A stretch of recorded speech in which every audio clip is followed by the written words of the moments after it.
Как формираме нашата реалност и как точно функционира мозъкът ни? Ежедневно в съзнанието ни възникват множество мисли.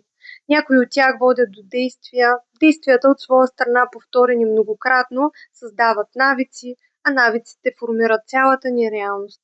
Много често клиенти споделят с мен, че основно предизвикателство срещат, когато следва да проявят качества като воля и постоянство в ситуациите и казусите, които възникват за тях.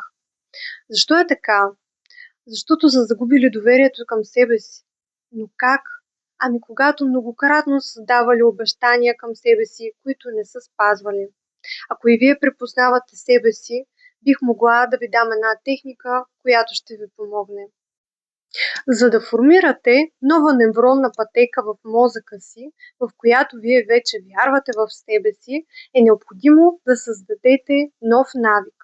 Навикът, в който вие си давате обещания, които спазвате. Започнете с най-малкото. Обещайте си, например, че днес няма да консумирате захар или че ще направите една тренировка. Най-важно е, когато си давате това обещание, да сте сигурни, че ще го спазите. Не го правете, ако се съмнявате. И така във времето, неусетно ще започнете да проявявате тези качества на постоянство и воля и за по-сериозни ситуации, в които наистина ще бъде необходимо изключително вяра в себе си, за да успеете.